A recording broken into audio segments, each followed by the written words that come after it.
할렐루야. 한 주간 평안하셨죠? 오늘도 이 예배에 참석하신 여러분을 주님의 이름으로 환영합니다. 앞서 말씀드렸듯이 사순절 기간입니다.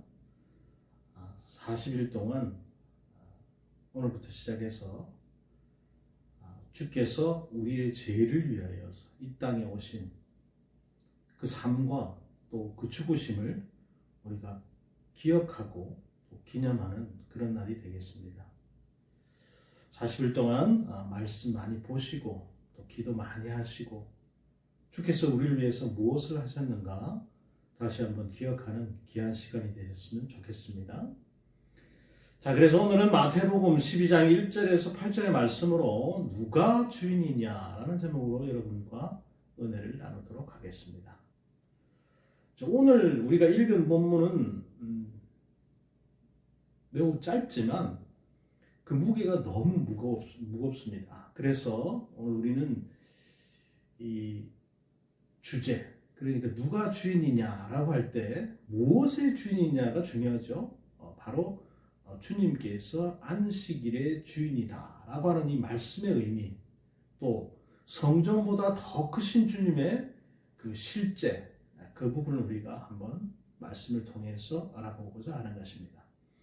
한마디로 안식일은 참된 안식이신 주님을 바라보고 있는 모형이고, 성전 역시 참된 성전이신 그 주님이 오심으로 건물이라고 하는 성전 시대가 끝났다는 것의 핵심이 있어요. 그래서 수고하고 무겁고 짐진 자들이 누리는 그 쉼은 곧 주님 안에서 누리는 안식과 연결되어 있다고 할 수 있겠습니다. 오늘 사람 성전 시대에 주님을 우리 안에 모신 성전으로서의 그 삶에 어느 자리에서든지 참된 안식, 복된 날이기를 주님의 이름으로 축복합니다. 자, 그렇다면 우리가 오늘 이 안식일의 주인에 대해서 먼저 말씀을 알아보고자 하는데, 오늘 이야기는 이 안식일에 일어난 사건을 말씀하고 있죠. 주님과 이제 제자들이 안식일에 밀밭 사이로 가고 있었어요. 유대인들의 밭이라는 것이 가운데 통로가 있고 또 이렇게 손만 뻗으면 얼마든지 누구나 이 이삭을 잘라 먹을 수 있는 그런 구조로 되어 있었습니다. 이 밭이 밀밭인지 정확히 어떤 밭인지는 분명하진 않아요. 대부분의 성경은 곡식밭 이렇게 번역하고 있는데 보통은 보리밭으로 생각하는 것 같습니다. 이것은 그렇게 중요한 문제는 아니죠. 무슨 밭이든지 그게 중요한 게 아니고, 문제는 이 지나간 그 날이 안식일이었고 그 안식일에 곡식을 잘라 먹었다는 것에 문제가 있어요. 본문의 안식일에 움직이는 것은 문제 삼지 않는 것으로 보아서 안식일에 움직일 수 있는 거리를 움직였던 것으로 보입니다. 안식일인데도 제자들은 배고픔을 느꼈겠죠. 아마 식사할 시간도 얻지 못하고 분주하게 이렇게 사역을 하고 있었는지 모르겠어요. 사실 제자들도 안식일에 이삭을 잘라 먹으면 안 된다라는 것 정도는 충분히 알고 있는 사람들이었습니다. 그런데도 이삭을 잘라 먹었다는 것은 그만큼 배가 고팠다는 말로 우리가 이해해야 되겠죠. 그래서 이 장면을 누가 보았습니까? 바로 이 바리새인들이 보았어요. 이것이 문제예요.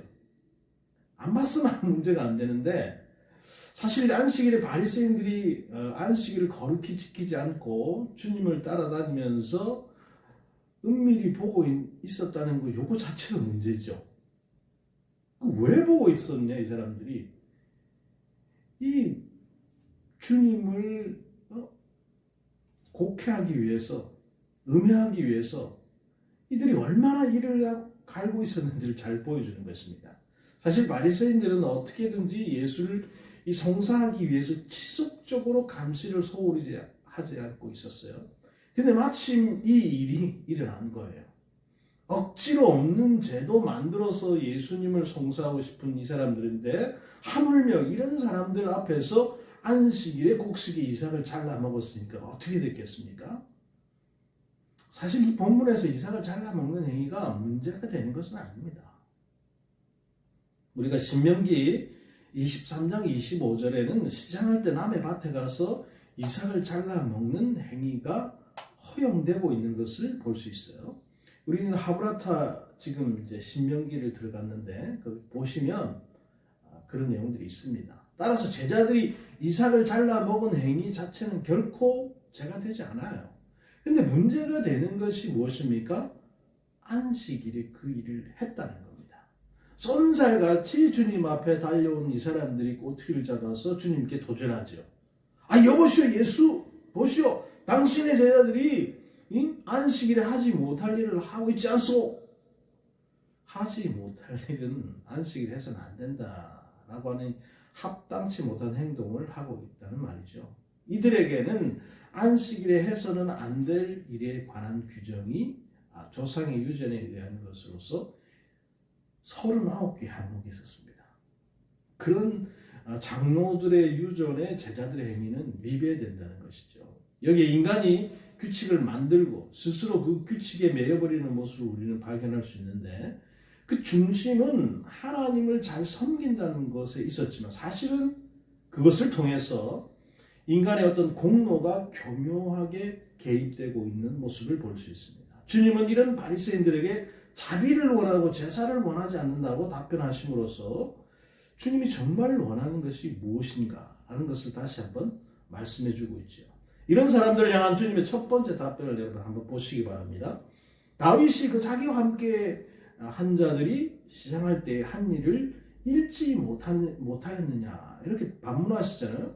이 사건은 사무엘상 21장 1절부터 6절에 나오는 사건인데, 다윗이 요나단의 도움으로 이제 자신을 죽이려던 사울을 피해서 호위병과 또 명령과 함께 도망하다가 노베에 있는 이 하나님의 전에 들어가서 제사장 아히멜렉이 주는 거룩한 떡으로 그들의 줄인 배를 간신히 채웠던 사건입니다. 그런데 이 사건의 문제가 되는 것은 제사장만이 그 거룩한 떡, 즉 하나님 전에 진설되었던 그 12개의 떡을 먹을 수 있다고 하는 모세의 율법, 그것을 위배한 행위가 된다는 것입니다. 역사가 요세푸스는 이 사건을 이야기하면서 진설병은 금요일에 만들어져서 다음날 안식일에 진설이 되었고 그것은 제사장의 몫이었다라고 말하고 있어요. 그런데 그것을 다윗과 그와 함께한 자들이 먹었어요. 그런데 여러분, 그런 하나님의 진설병을 먹으면 어떻게 됩니까? 죽어야 되잖아요. 죽지 않았어요. 아무 일도 일어나지 않았습니다. 그것을 준 제사장도 구약의 규례를 누구보다 잘 알고 있었지만 목숨이 경각간에 달려있는 다윗의 일행에 자비를 베푼 거예요. 물론 그 자비는 하나님의 자비인 것입니다. 하나님은 그런 아히멜렉과 다윗을 모두 용서하셨어요.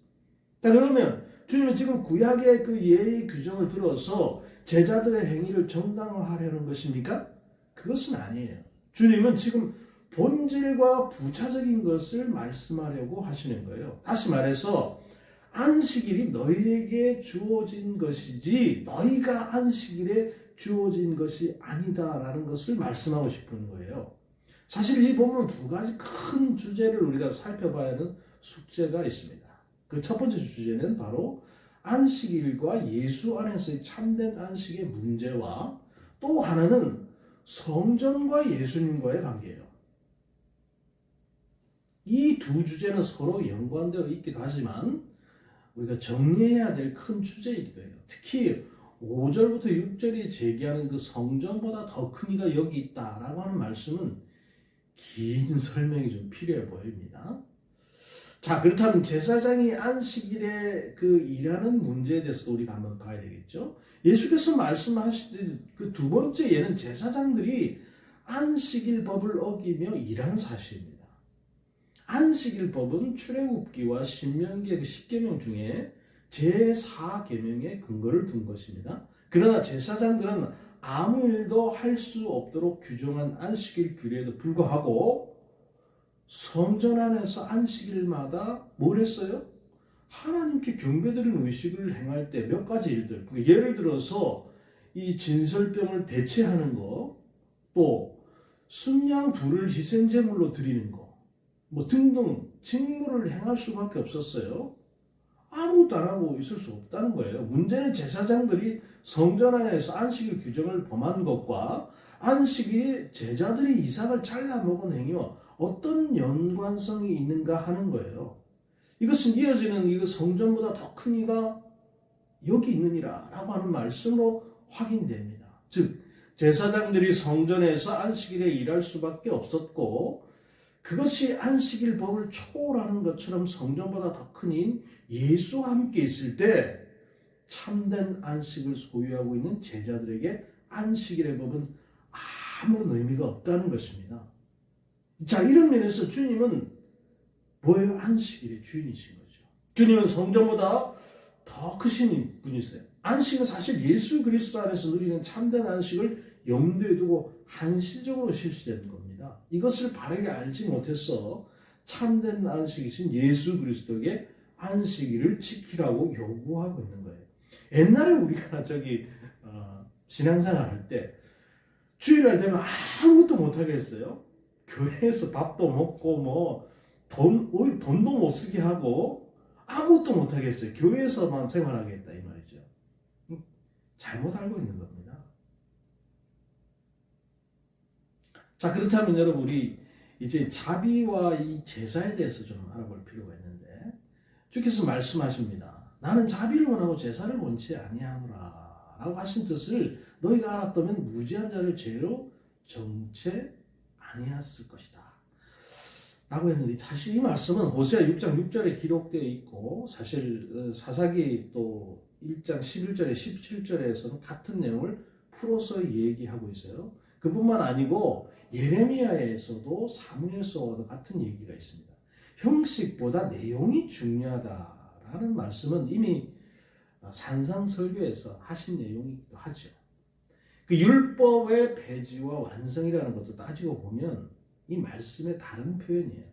원래 하나님께서 이스라엘 백성에게 주신 율법도 이 조항을 지키는 것을 의미하는 것이 아니라 마음으로 하나님을 사랑하고 그 사랑이 각종 제사와 율법 준수로 표현되기를 원하신 거예요. 그런데 이 율법이 다른 사람을 정죄하는 도구로 사용되고 율법 준수 자체가 어떤 공로가 될 때 하나님의 안에는 그 하나님의 인애라고 하는 것은 없어져 버리고 법만 남게 되는 것입니다. 칼빈이 이렇게 말한 적이 있어요. 종교의식에만 관심을 갖는 바리새인들의 잘못은 모든 세대 사람들의 공통된 과오라고 했어요. 칼빈의 이런 지적은 매우 지당하다고 할 수 있겠습니다. 사람들은 끊임없이 규칙을 만들고 그 규칙의 노예가 됩니다. 어느 순간 그렇게 되고 말죠. 그래서 본래적인 정신을 잃어버리고 법만 남는 것입니다. 그럴 때 인애는 사라져버려요. 사람을 위한 법이 법을 위한 법이 되어서 사람을 해치고 마는 거예요.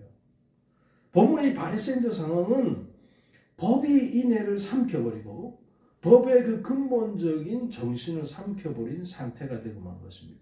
그래서 사람보다 법 조항이, 그것도 하나님께서 만든 조항이 아닌 사람들이 만들어 놓은 법 조항에 사람을 억압하는 형태가 되고 말았던 것이죠. 이것은 결국 아무런 사랑도 없이 그저 습관적으로 의무적으로 법 조항만을 지키는 결과를 초래하게 된 것입니다.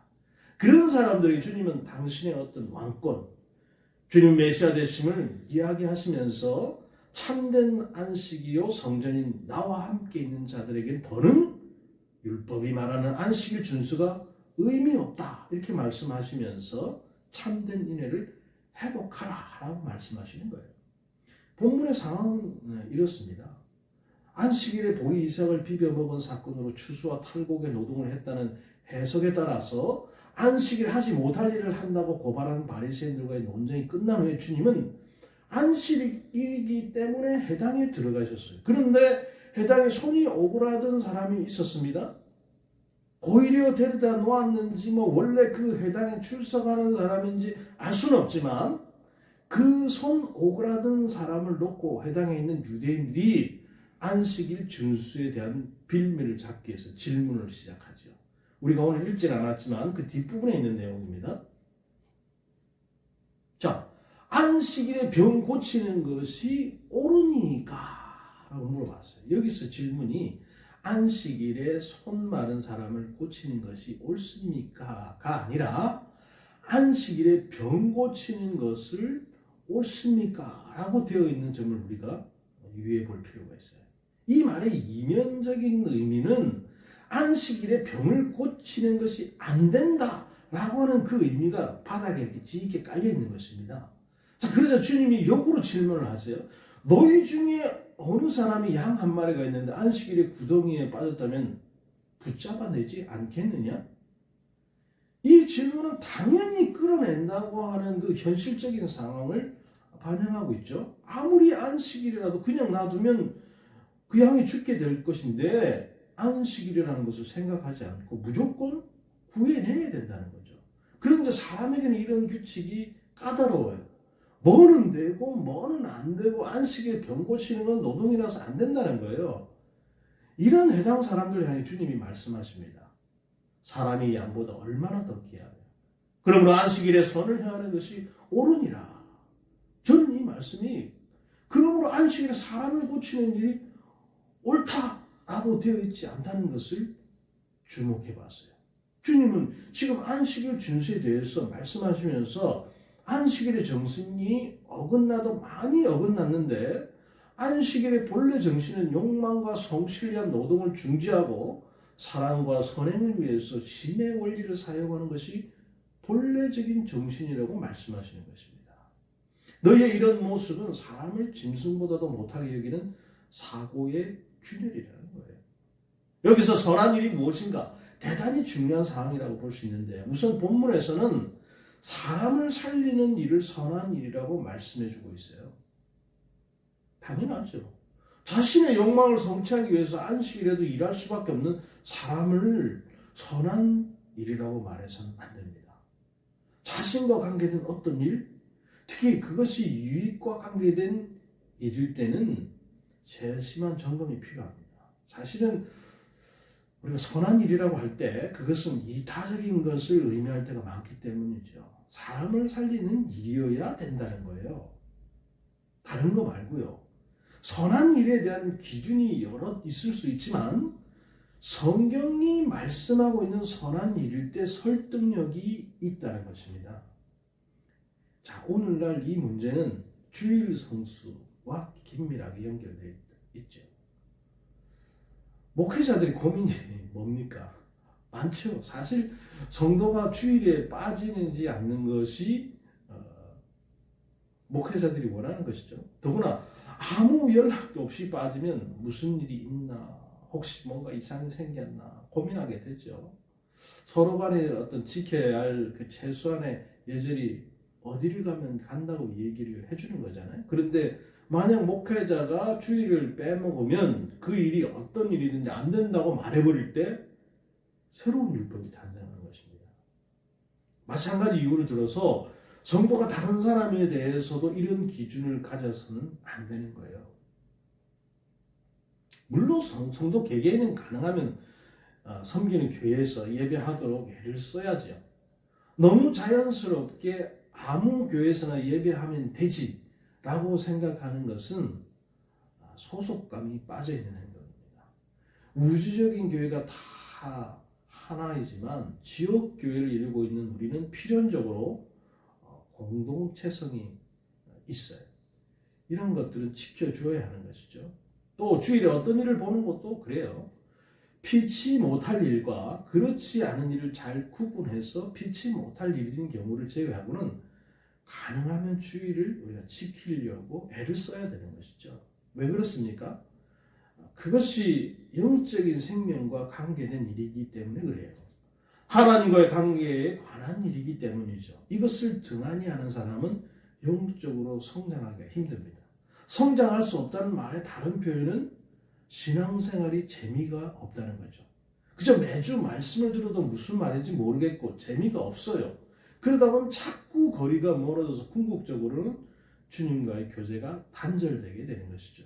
우리 교회는 그런 분들이 없습니다만, 자, 그러므로 스스로 성숙한 자유를 사용해서 공동체의 모임을 소중히 여기는 지혜와 성숙이 필요하겠죠. 그러나 여기 유대인들처럼 율법화하지는 말아야 하는 것입니다. 이것은 나도 죽고 다른 사람도 죽이는 거예요. 사람을 짐승보다도 못하게 만드는 거예요. 선한 일을 위해서 주의를 사용하는 것은 여러분 옳은 일입니다. 그렇지 않습니까? 그러나 우리가 욕망을 성취하기 위해서 주의를 빠지는 것은 경계해야 하는 거예요. 내가 놀고 싶어서 그냥 내 일을 위해서 노는 거, 이런 건 경계해야죠. 그럼 그것보다 훨씬 더 경계해야 할 것은 주일 자체를 율법화시켜서 사람보다도 특정한 나를 섬기는 것이 더 중요하게 생각되는 거예요. 이것이야말로 사람을 살리기 위한 하나님의 말씀이 사람을 죽이는 일로 사용되는 경우입니다. 우리는 다 약하죠. 그래서 내 생각의 함정에 빠지기 쉬운 사람들입니다. 그러므로 더 깊이 생각하고 말하고 또 더 깊이 말씀의 원리를 생각하고 행동하는 지혜가 필요한 것입니다. 그것이 공동체를 살리는 비결이죠. 물론 이런 말씀은 어린 신자에게 할 수 있는 말씀은 아니죠.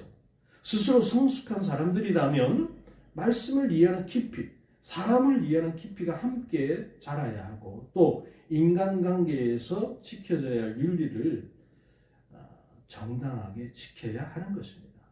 자, 그러면서 8절에 어떤 말씀이 있습니까? 왜냐하면 인자는 안식일의 주인이니라 라고 하는 말씀이 있어요. 사실 이 말씀의 의미는 안식일 준수가 취향하던 진정한 안식이 예수 안에서 도래했다는 의미입니다. 그래서 안식일에 사람들이 진정한 안식을 얻는 것은 안식일의 정신에 가장 어울리는 일이라는 것이죠. 안식일은 예수 안에서 누리는 진정한 안식을 가르치기 위한 모형이었습니다. 그래서 주님은 안식일의 주인이라고 말씀하고 있죠. 이 말씀은 안식일에 가장 어울리는 일이 바로 사람이 안식을 얻는 일이라는 의미고 주님은 그 안식을 주기 위해서 오신 분이다라는 것입니다. 그러므로 바른 생각 속에 복음을 담는 것은 너무 중요한 일이죠. 우리가 그것을 기억해 볼 필요가 있습니다. 자, 아까도 말씀드렸지만 우리 큰 두 가지 주제가 있다고 그랬죠. 먼저는 우리가 예수님과 성전에 대해서 좀 알아볼 필요가 있어요. 오늘 5절 6절은 성전보다 더 큰 이인 예수 그리스도를 소개하면서 제사장이 안식일에 일하는 문제를 말씀하고 있는데요. 문제가 되는 것은 성전보다 더 큰 이라고 하는 말씀이 어떤 배경에서 이해되어야 하는가에 있어요. 우리는 성막에서부터 사람 성전까지 이르는 긴 이야기를 한 번에 정리해보고자 하는 것인데, 자, 먼저 성전은 다윗이 하나님을 향한 성심으로 이 땅에 그 모습을 드러내게 되었습니다. 다윗은 평생에 자신이 몸바쳐서 해야 할 수건 사업으로 성전 건축을 삼았고 그 성전 건축 준비를 위해서 노년을 온전히 바쳤어요. 그리고 그 사업을 누가 이어서 했습니까? 솔로몬이 이어받아서 성전을 짓지요. 이들이 성전을 지을 때 가졌던 마음은 순전한 것이었어요. 그러나 시간이 지나면서 하나님의 임재가 성전에만 머무르는 것처럼 생각하는 그 성전 중심의 신앙관이 싹트기 시작하고 성전 자체가, 다시 말해서 건물 자체가 신성화되는 이상한 지경에 이르게 된 것입니다. 사실 성전이 가치를 가지는 것은 거기에 하나님 이름을 두시고 백성과 만나 주실 때 가치가 있는 것이죠. 그러나 이미 우상화되어 버린 성전은 하나님과 상관이 없는 거예요.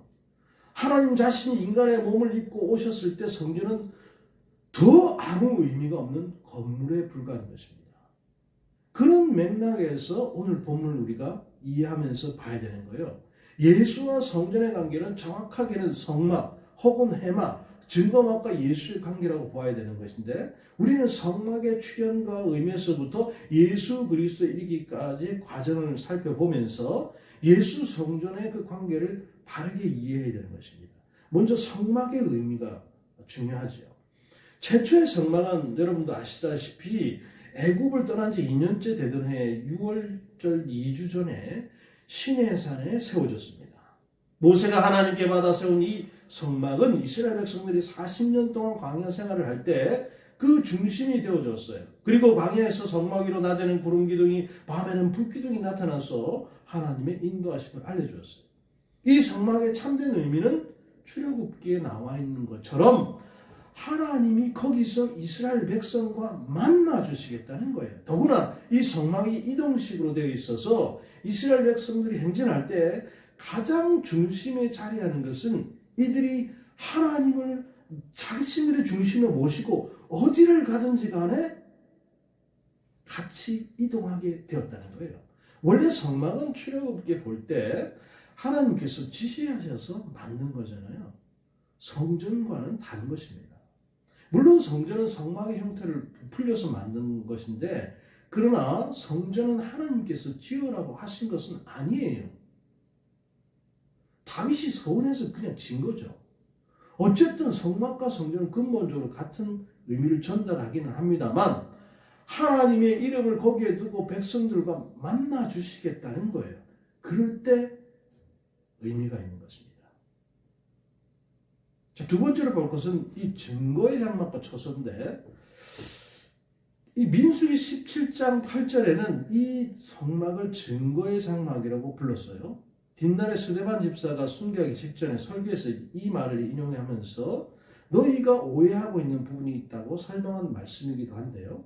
한번 보겠습니다.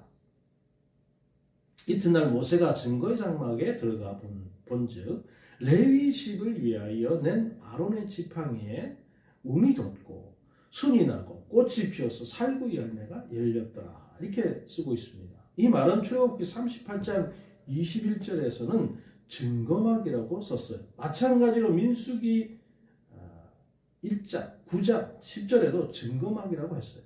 그러니까 성막의 다른 의미는 증거막 혹은 증거의 장막이라는 말이죠. 이게 뭡니까? 뭔가를 증거한다는 거잖아요. 그 뭘 증거한다는 말입니까? 그걸 한번 보자는 것이죠. 우선 성막에 있어서 가장 중요한 것이 뭐냐면 법궤입니다. 법궤는 그 속에 뭐가 들어있죠? 10계명의 두 돌판, 만나의 항아리, 그리고 아론의 쌍난 지팡이가 담겨져 있습니다. 그리고 그 법궤 뚜껑에는 수랍들이 양쪽에 이렇게 세워져 있어요. 그 수랍들 가운데 하나님이 임재하신다고 믿었습니다. 자, 그런데요, 10계명의 두 돌판은 무엇을 기억나게 하는 것입니까? 이스라엘 백성들의 우상 숭배와 불순종을 기억나게 해요. 갈라디아서 3장 19절에 사도 바울은 율법을 설명하기를 범법함으로 더한 것, 이렇게 말씀하고 있어요. 자, 두 번째는 여러분, 만나 항아리는 무엇을 기억나게 합니까? 출애굽기 16장 2절 3절과 33절을 볼 필요가 있는데, 이스라엘 온 회중이 그 광야에서 모세 아론을 원망하여 그들에게 이르되 우리가 애굽 땅에서 고기 가마 곁에 앉았던 때와 떡을 배불리 먹었던 때에 여호와의 손에 죽었다면 좋았을 것을 너희가 이 광야로 우리를 인도하여 내어 이 온 회중으로 죽여 죽게 하는도다. 또 아론에게 이르되 항아리를 가져다 그 속에 만나 한 오매를 담아 여호와 앞에 두어 너희 대대로 간수하라. 이렇게 되어 있습니다. 그래서 만나는 이스라엘 백성들의 원망과 불평을 의미하는 거예요. 그걸 여러분 기억하십시오. 자, 그렇다면 세 번째 이 아론의 쌍난 지팡이는 뭘 의미합니까? 이것은 고라 자손들의 반역과 상관이 있어요. 민수기 17장 10절에 보면 여호와께서 또 모세에게 이르시되 아론의 지팡이는 증거기 앞으로 도로 가져다가 거기 간직하여 패역한 자에 대한 표징이 되게 하여 그들로 내게 대한 원망을 여치고 죽지 않게 할지니라 라고 기록되어 있습니다. 이것은 권위에 대해서 도전했던 이스라엘 백성들의 죄를 기억나게 하는 것입니다. 그래서 법궤 안에 들어있는 것들은 전부 뭐라고요? 이스라엘 백성들의 죄, 불순종, 이것과 연관이 있는 거예요. 그래서 증거의 장막이 증거하는 첫 번째 증거는 이스라엘 백성들의 죄를 증거하는 것입니다. 그래서 증거의 장막이 되는 거예요. 그런데 이런 백성들의 죄와 하나님이 직접 만나면 어떻게 됩니까? 진멸되죠. 죽어야 돼요. 법궤의 뚜껑에는 그룹들이 날개를 높이 펴서 속죄소를 덮고 있잖아요. 그리고 그 사이에 하나님께서 임재하십니다. 그런데 이 하나님과 죄 사이에 뭐가 있습니까? 시은자가 있어요. 속죄소가 있습니다. 바로 법궤의 뚜껑인데 출애굽기 25장 20절과 22절을 보면 그룹들은 그 날개를 높이 펴서 그 날개에 속죄소를 덮으며 그 얼굴을 서로 대하여 속죄소를 향하게 하고 속죄소를 계 위에 얹고 내가 내게 준 증거판을 내 계 속에 넣으라. 거기서 내가 너와 만나고 속죄소 위에 증거의 위에 있는 두 그룹 사이에서 내가 이스라엘 자손을 위해서 내게 명할 모든 일을 내게 이르리라 라고 했습니다. 자, 그리고 레위기에 보면 향은으로 이 증거계 위 속죄소를 가리우게 할지니 그리하면 죽임을 면할 것이다 이렇게 말하고 있어요. 15절 16절에서 또 백성을 위한 속죄소 염소를 잡아 그 피를 가지고 장 안에 들어가서 그 수송아지 피로 행함같이 그 피로 행하여 속죄소 위에 속죄소 앞에 뿌릴지니 곧 이스라엘 자손의 부정과 그 범한 모든 죄를 위하여 지성소를 위하여 속죄하고 또 그들의 부정한 중에 있는 회막을 위하여 그같이 할 것이요 라고 하고 있습니다. 그러니까 여러분 시은자가 뭡니까? 죄에 대한 하나님의 진노를 덮는 피인 것입니다. 그래서 하나님께서 법궤 안에 들어있는 죄를 보시는 것이 아니라 시은자 위에 뿌려진 그 피를 보고 죄를 사하시는 거예요. 여기서 우리는 히브리서 기자의 말을 들어볼 필요가 있어요. 히브리서 기자는 이 성막을 이렇게 말하고 있습니다. 저희가 섬기는 것은 하늘에 있는 것이 모형이 그림자라 모세가 장막을 지으려 할 때에 지시하심을 얻은 것 같으니 가라사대 삼가 모든 것을 산에서 내게 보이던 본을 쫓아 지으라 하셨느니라 라고 했어요. 자, 그래서 여러분 이 성막은 하늘에 있는 것의 모형이고 그림자입니다. 그림자라는 거예요. 그림자를 쫓아가면 우리가 어떻게 됩니까? 실체에 다다르게 되어 있잖아요. 그렇다면 실체인 하늘에 있는 성전 그곳에 가보면 어떨까요? 여러분이 막상 그 성전에 가면 어떻겠습니까? 계시록 21장 22절에 의하면 그림자를 따라 실제에 다다랐을 때 참 성전이 무엇인가를 설명하고 있는데 이렇게 되어 있습니다. 성 안의 성전을 내가 보지 못하였으니 이는 주 하나님 곧 전능하신 이와 및 어린 양이 그 성전이심이라 하고 했습니다. 이게 무슨 말입니까 여러분? 거기 가면 성전이 있다는 겁니까? 없다는 겁니까? 없어요. 없습니다. 여러분. 예수가 곧 성전이라는 것입니다.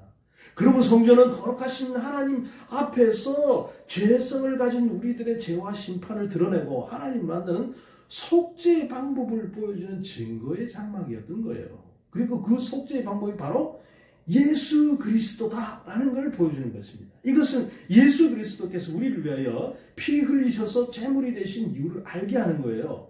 곧 그리스도께서 하나님과 우리 사이에 피 흘림의 제물이 되어 주심으로 말미암아서 하나님은 우리의 죄를 보시는 것이 아니라 그리스도의 피 때문에 우리를 의롭게 해주시는 것입니다. 이것이 바로 예수 그리스도께서 십자가에서 피 흘리신 이유인 것입니다. 즉 속죄소 뚜껑이 하나님과 죄인 사이의 중간에서 죄인들의 죄를 덮듯이 예수 그리스도께서 죄인인 우리와 거룩하신 하나님 사이에 서서 자기의 의로우심으로 우리를 덮으시는 거예요. 여러분 이것이 은혜인 것입니다. 우리는 이 은혜 때문에 살 수 있는 거예요. 그래서 증거의 장막은 인간의 죄와 하나님의 은혜를 증거하는 것입니다. 피 흘림이 있어야 사함을 받는다는 사실을 증거해요. 그리스도를 바라보고 증거하는 것입니다. 그래서 증거의 장막, 그래서 궁극적으로 성막은 완전한 피 흘림의 제사를 바라보고 있는 그림자인 것이죠. 자, 그런데 성막 이후에 뭐가 나옵니까? 성전이 나오잖아요. 이 성막은 이스라엘 백성들이 가나안 땅에 들어가서 정착하는 과정에서 이제 희미해져 버리고 마는데 광야에 있을 때는 12지파가 성막을 가운데 두고 진행했지만 이 가나안 땅에서는 각자 분배된 땅이 있었어요. 사사시대는 이스라엘 백성들이 얼마나 영적으로 암흑기였는가를 설명하고 있지 않습니까? 그리고 성막 이야기는 어디로 없어져 버려요. 사무엘상 1장 9절에 보면 한나 부부가 여호와의 전 문설주 곁 그 의자에 앉았다는 기사를 볼 수 있는데 아마 이것은 성막이 실로에 있었다는 것을 말해주는 것 같아요. 그리고 뒤 이어지는 기사들에서 성막은 어디로 갔고 법궤의 이야기만 나와요. 언약궤를 빼앗겨서 다곤의 신전에 두었다는 이야기들을 말이죠. 사무엘상 7장 1절에는 그때 블레셋에서 찾아온 법궤가 기럇 여라임 산에 사는 아미나답의 집에 들여놓고 그가 아들 엘리야사를 거룩히 구별하여서 여호와의 궤를 지키게 하였다고 기록하고 있는 걸 볼 수 있어요. 그리고 2절에는 거기서 법궤가 20년 동안 있었고 이스라엘 온 족속이 여호와를 사모했다라고 합니다. 이 말은 그 후 20년 동안 법궤를 찾지 않았다는 말이죠. 그만큼 영적으로 어두운 시대란 말이에요. 사울 왕 때는 법궤가 어디 있었는지조차 알 수 없을 정도였어요. 다윗이 법궤를 찾아오기까지 법궤에 관한 이야기는 없습니다. 사무엘하 6장에 가서야 다윗이 발레 유다 즉 기럇 여라임의 법궤를 다시 찾아오는 장면이 기록되어 있어요. 사실 이 기간이 20년이 아니고요. 그보다 훨씬 더 긴 7, 80년 동안 방치된 것입니다. 이렇게 영적으로 어두웠던 시기를 지나서 다윗이 왕이 되고 법궤를 찾아오면서 기브온에는 제단이 있는 성막이 존재하고 예루살렘은 법궤가 있는 성막이 존재하게 되는 이상한 형태가 되었던 거예요. 그러다가 솔로몬 때에 이르러서 성전이 건축되고 법궤는 성전에 안치되게 된 것입니다. 자, 성전을 짓겠다는 동기나 진행 과정은 그야말로 순수하기 그지없는 것이었어요. 왜요? 자신은 백향목 궁에 있고 하나님에게는 아직도 성막에 거하는 것에 안타까움을 느낀 다윗의 그 아름다운 마음에서 성전은 시작되었잖아요.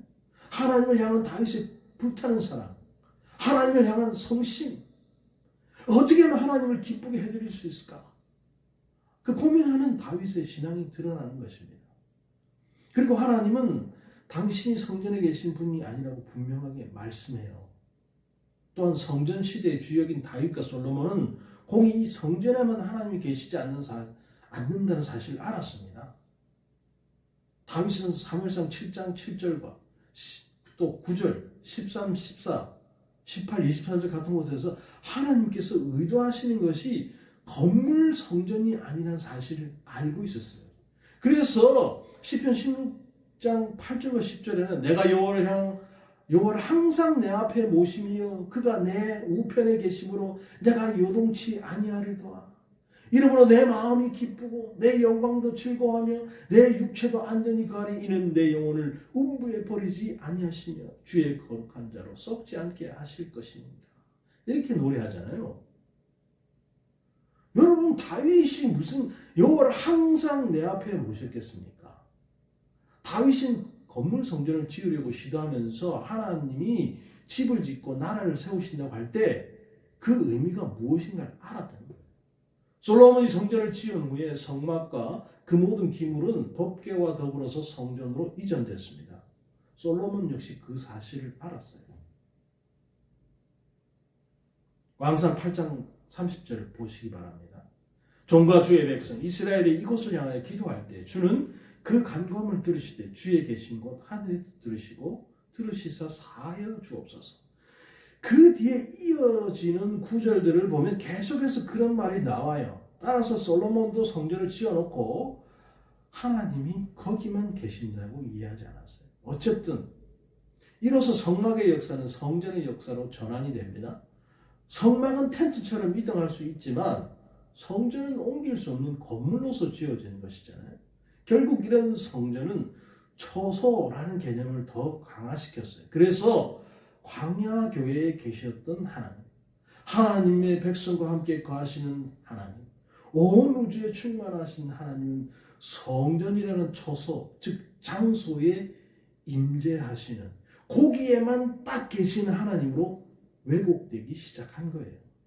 이 사실을 사도행전 7장의 설교에서 말하고 있는 것을 볼 수 있는데, 스데반 집사는 이사야 66장 1절 2절을 인용하면서 사무엘의 그 나오는 성전에 대한 하나님 말씀을 요약하고 있습니다. 이렇게 말하고 있죠.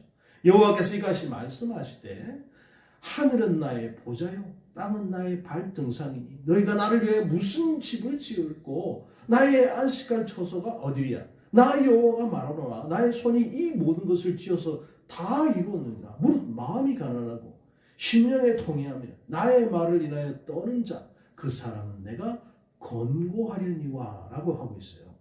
하나님께서 계시는 곳은 처소, 즉 장소가 아니다 그 말입니다.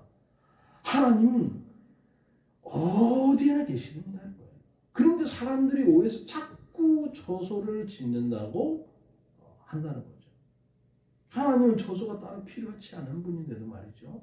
어쨌든 그 후에 이스라엘은 역사의 그 구비구비마다 엄청난 전쟁의 소용돌이에 휩싸입니다. 그리고 그 전쟁이 패할 때마다 성전은 이방인들의 손에 의해서 부서지고 무너지고 사라지기를 반복하죠. 그러나 그때마다 하나님은 사랑하시는 선지자나 지도자를 통해서 성전을 다시 재건해요.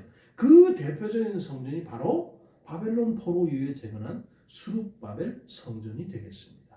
그리고 그 성전은 다시 파괴되었다가 헤롯에 의해서 다시 건축되는데 그 성전을 헤롯 성전이다 이렇게 부르죠.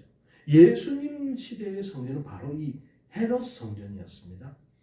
자, 이런 흐름을 통해서 충분히 감지하셨겠지만 좋은 의도를 가지고 성막은 성전으로 바뀌었습니다. 그 결과 하나님 임재에서 그 초소에 계시는 하나님으로 하나님에 대한 인식을 좁히는 결과를 초래하게 된 것이죠. 그러니까 한마디로 곡해해서 오해하고 있다 이 말이죠. 지금도 마찬가지죠. 자, 그렇다면 예수님과 성전은 어떤 관계가 있는가 한번 볼 필요가 있어요. 요한복음 14장 1절 3절을 보면 너희는 마음에 근심하지 말라 하나님이라 또 나를 믿으라 내 아버지 집에 거할 곳이 많도다 그렇지 아니하면 너희에게 일렀으리라 내가 너희를 위하여 초소를 예비하러 가노니 가서 너희를 위하여 초소를 예비하면 내가 다시 와서 너희를 내게로 영접하여 나 있는 곳에 너희도 있게 하리라 라고 했습니다.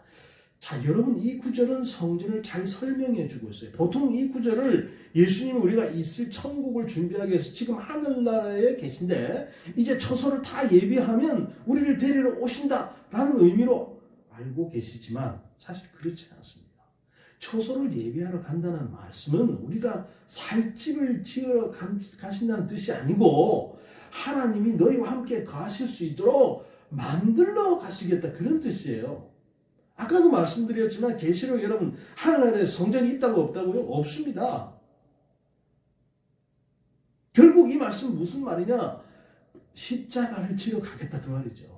그래서 도마가 주여 우리가 어디로 가시는지 알지 못하는데 우리가 어떻게 그 길을 알겠습니까? 라고 했을 때 예수께서 가라사대 내가 곧 길이요 진리요 생명이니 나로 말미암지 않고 아버지께로 올 자가 없느니라 라고 했잖아요. 그러니까 하나님의 거처는 하나님의 처소는 바로 여러분 자신입니다. 하나님이 우리와 함께 거하시기를 원하세요. 그것이 구약 성경에 지금까지 살펴본 대로 이스라엘 백성인 거죠. 그들이 애굽에 있을 때도 광야에서도 가나안에 있을 때도 바벨론 포로에 있을 때도 어디에 있건 간에 하나님은 자기 백성과 함께 거하시는 거예요. 이때 하나님은 자기 백성과 함께 거하시기 위해서 앞에 설명한 성막 즉 증거의 장막을 만드신 것입니다. 그래서 하나님과 백성들의 죄 사이의 시온자를 베푸시고 피가 죄를 덮도록 하신 거예요. 같은 이유로 주님이 처소를 예비하십니다. 어떤 처소입니까? 자기 백성들이 거할 처소. 그런데 이 처소는 예수님이 오셔서 십자가에서 피를 흘리시고 우리의 죄를 정결케 해 주셔야만 하나님과 화목하게 되는 그런 처소인 것입니다. 그래서 주님 뭐라고 말씀하십니까? 나로 말미암지 않고 아버지께로 올 자가 없다. 그래서 그렇게 말씀하신 거예요. 처소가 예비되면 너희를 데리러 오겠다는 말은 하나님이 너희에게 임하실 수 있도록 내가 너희 죄를 대신해서 십자가에 죽어야 되고 부활해서 하나님도 다시 너희에게 임재하실 것이다. 그런 말이에요. 그래서 내가 너희를 고와 같이 버려둔다고 생각하지 말라는 것입니다. 내가 너희를 버리는 것이 아니니까 슬퍼하지 말아라 그 말이죠. 마음에 근심하지도 말고 하나님 믿으니 또 나를 믿으라. 하나님과 내가 지금까지 너희를 위해서 일해왔는데 왜 너희들을 내가 그냥 버려두겠느냐. 틀림없이 하나님은 나는 너희 가운데 와서 거할 것이다. 그리고 표시로 성령을 너희에게 보내주어서 성령이 너희와 함께 거하실 것이라고 말씀하시는 거예요. 그래서 내가 너희를 사랑하고 너희가 나를 사랑하면 내가 아버지 안에 있고 아버지가 내 안에 있는 것처럼 우리가 너희 안에 있는 것이고 너희는 내 안에 있을 것이다. 그래서 우리가 너희에게 너희와 거처를 함께 할 것이다 라고 하는 거예요. 무슨 말입니까? 결국 우리가 바로 하나님의 거할 처소다 그 말이죠. 하나님의 백성들이 하나님께서 거하실 처소인 것입니다. 예수는 그 처소를 준비하기 위해서 가시는 거예요. 예루살렘으로 가시고 십자가에 죽으시고 부활하십니다. 이 사순절 기간에 우리가 그걸 기억해야 됩니다. 그래서 예수님 성전을 헐어라 내가 사흘 만에 일으키리라 라는 말씀은 자기 육체를 십자가에 못 박고 부활하심으로 인해서 비로소 참 성전을 우리 성도들 참 성전으로 만들어서 임재하시는 것이기 때문에 지금까지 임시로 지어놓았던 그 건물 성전은 필요 없다는 거예요. 즉 하나님의 임재를 증거해 주던 증거의 장막으로서의 성전 건물은 더 이상 필요 없게 된 것입니다. 건물 성전에 자꾸 갈 필요가 없다는 거예요. 내게 와야 된다는 것입니다. 그래서 오늘 12장 6절에 성전보다 더 큰 이가 여기 있느니라 그렇게 말씀하신 거예요.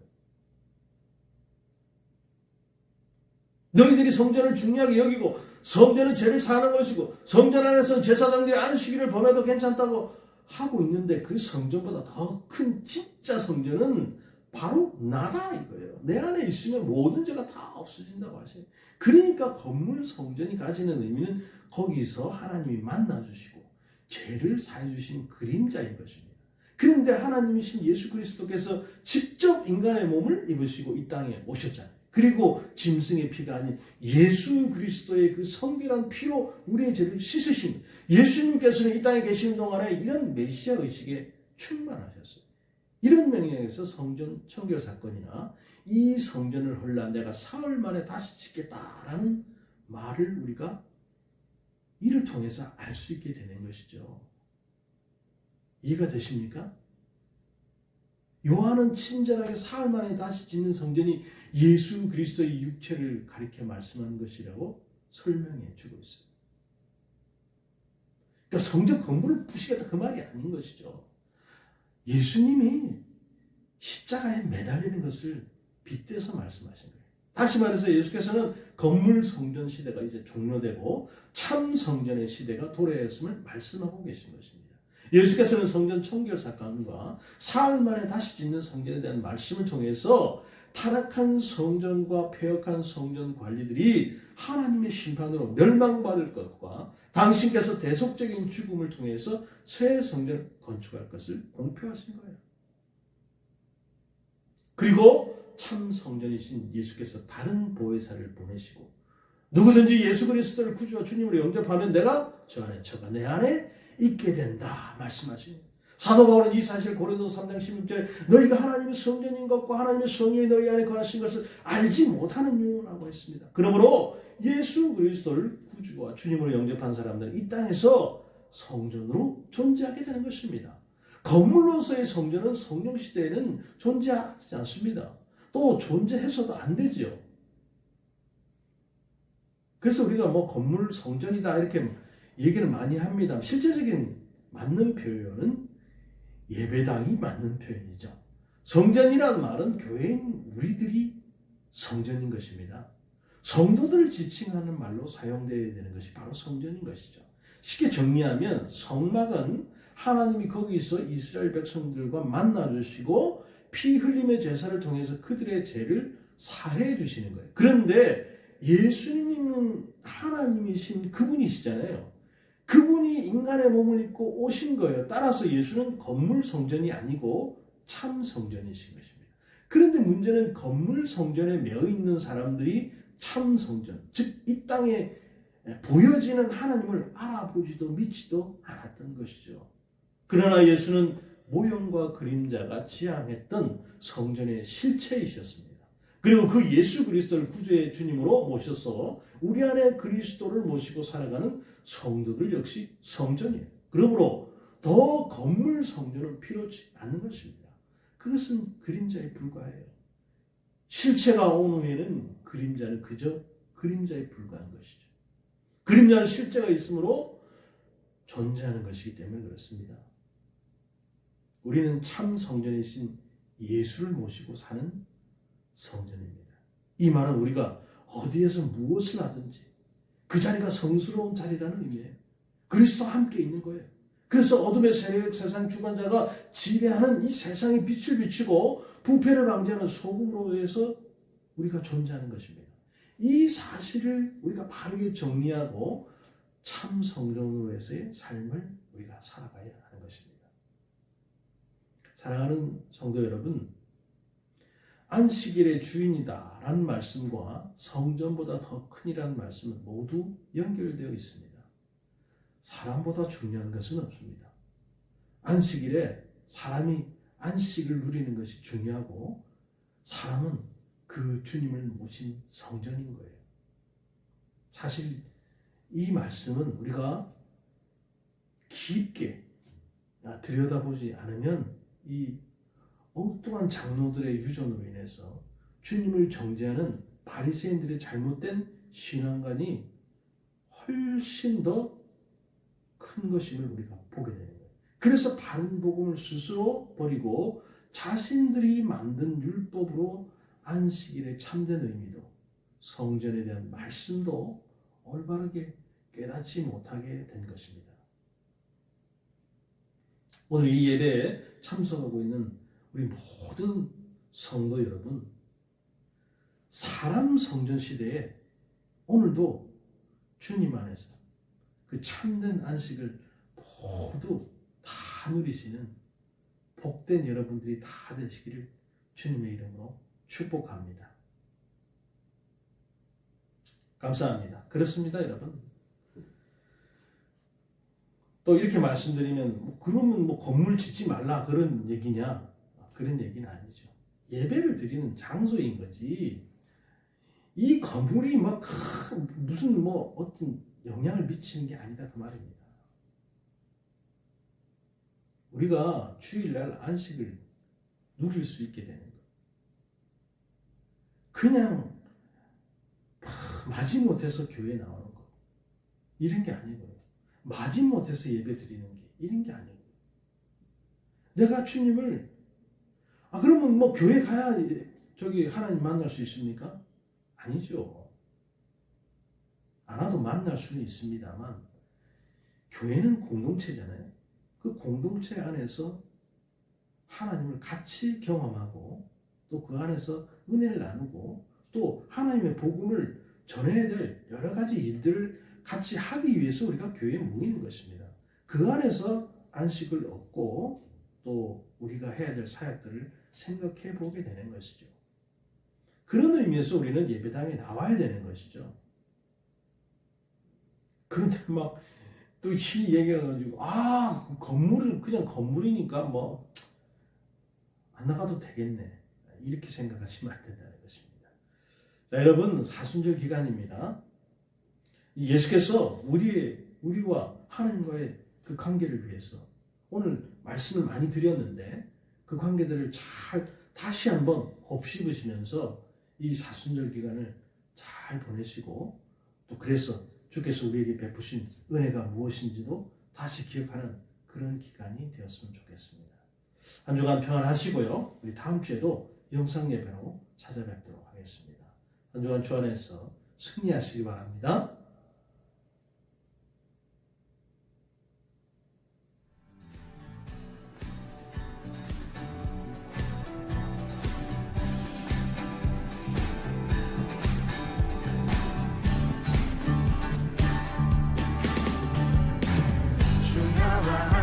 하시니 부족함 없네 그가 나를 이끄시니 주 따르네 그의 거리로 나 인도하네 내 영혼 노래해 어두운 길 걸어갈 때에 난 노래하네 주 나와 함께 하시니 나 두려움 없네 주의 선함과 인자하시니 평생 날 따르리 찬양 높이 계신 주께 우리 맘을 열어 높여 모든 영광 돌리세 주 사랑하는 자다 주께 나와 높이세 주의 영원해 찬양 높이 계신 주께 우리 맘을 열어 높여 모든 영광 돌리세 사랑하는 자 주께 나와 높이세 주의 영원해 하시니 부족함 없네 그가 나를 이끄시니 주가를 매에 의의 거리로 날 인도하네 내 영혼 노래해 어둠에 걸어갈 때에 나 노래하네 주 나와 함께 하시니 나 두려움 없네 주의 선함과 인자하시니